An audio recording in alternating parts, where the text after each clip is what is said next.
نحمده ونصلي على رسوله الكريم أما بعد فأعوذ بالله من الشيطان الرجيم بسم الله الرحمن الرحيم فقلت استغفروا ربكم إنه كان غفارا يرسل السماء عليكم مدرارا ويمددكم بأموال وبنين ويجعل لكم جنات ويجعل لكم أنهارا وقال النبي صلى الله عليه وسلم التائب من الذنب كمن لا ذنب له صدق اللہ العظیم۔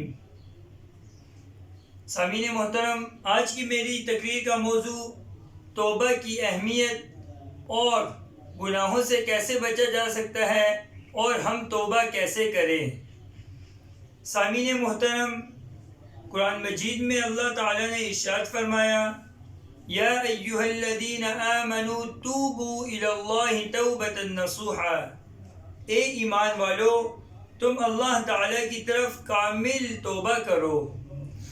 امام غزالی رحمہ اللہ فرماتے ہیں یہاں توبو امر کا صیغہ ہے اور امر وجوب کے لیے آتا ہے۔ سامعین محترم، جب انسان گناہ کرتا ہے تو اس کے خلاف 4 گواہ تیار ہو جاتے ہیں۔ پہلا گواہ زمین اس کے خلاف گواہ بن جاتی ہے۔ اس کا ثبوت بھی قرآن سے ملتا ہے، یومئذ تحدث اخبارها، یعنی جس دن زمین اپنی خبریں بیان کرے گی۔ دوسرا گواہ اس کے اپنے اعضاء ہوں گے۔ قرآن مجید میں ہے الیوم نختم علی افواہہم وتکلمنا ایدیہم وتشہد ارجلہم بما کانوا یکسبون، اس دن اس کے اعضاء گواہی دیں گے اور اس کے ہاتھ اور پاؤں بولیں گے جو اس نے کیا ہے۔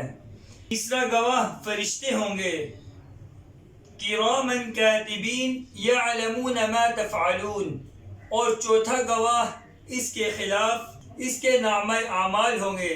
وَإِذَا الصُّحُفُ نُشِرَتْ۔ سامعین محترم، اب سوال یہ پیدا ہوتا ہے کہ جب یہ 4 گواہ ہمارے اوپر قیامت کے دن پیش ہوں گے اور جو ہم نے اپنی جانوں پر ظلم کیا ہے، کیا یہ گواہ اپنی گواہی نہ دیں اور ہم اس سزا سے بچ جائیں؟ کیا ایسا کوئی طریقہ ہے؟ جی ہاں، نبی کریم صلی اللہ علیہ وسلم نے ارشاد فرمایا التائب من الذنب کمن لا ذنب لہ، یعنی گناہوں سے توبہ کرنے والا ایسا ہے جیسا اس نے کبھی گناہ کیا ہی نہ ہو۔ تو اللہ تعالیٰ کو اختیار ہے کہ بغیر توبہ بھی معاف کر دے، لیکن گناہوں کی معافی کے لیے توبہ کرنا لازم اور ضروری ہے۔ علماء کرام نے توبہ کی قبولیت کے لیے 3 شرطیں بیان فرمائی ہیں۔ پہلی شرط ان یقلع عن المعصیہ، کہ وہ دوبارہ معصیت والا یعنی گناہ والا کام دوبارہ نہ کیا جائے۔ دوسری شرط ان یندم علیہ، کہ اس گناہ پر ندامت کی جائے، یعنی جو میں نے گناہ کیا ہے اے اللہ میں نادم ہوں، دوبارہ میں یہ گناہ نہیں کروں گا۔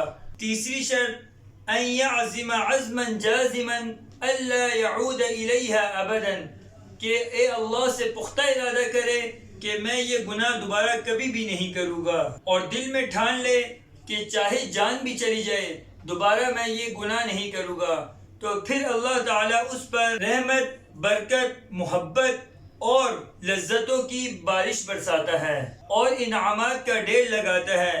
قرآن مجید میں اللہ تعالیٰ کا ارشاد ہے فَقُلْتُ اسْتَغْفِرُوا رَبَّكُمْ إِنَّهُ كَانَ غَفَّارًا يُرْسِلِ السَّمَاءَ عَلَيْكُمْ مِدْرَارًا وَيُمْدِدْكُمْ بِأَمْوَالٍ وَبَنِينَ وَيَجْعَلْ لَكُمْ جَنَّاتٍ وَيَجْعَلْ لَكُمْ أَنْهَارًا۔ اے لوگو، اللہ تعالیٰ سے مغفرت طلب کرو، وہ بڑا معاف کرنے والا ہے۔ اے نادان انسان، اللہ تعالیٰ غفور رحیم ہے، توبہ کرنے پر معاف کرتا ہے۔ معافی کا پروانہ، بارشوں کے نگینے، نہروں کا گنجینہ اور مال و بنین کا خزینہ اور جنت کا بالا خانہ عطا کرتا ہے۔ جب کوئی توبہ کرتا ہے تو اللہ تعالیٰ اس کے گناہ اس طرح معاف کرتا ہے جیسے کوئی بچہ ابھی پیدا ہوا ہو اور اس نے کبھی گناہ ہی نہ کیا ہو۔ اللہ تعالیٰ سے دعا ہے کہ اللہ تعالیٰ ہمیں توبۃ النصوح یعنی کامل توبہ کرنے کی توفیق عطا فرمائے اور آئندہ گناہوں سے بچنے کی توفیق عطا فرمائے اور توبہ کی اہمیت کو مد نظر رکھتے ہوئے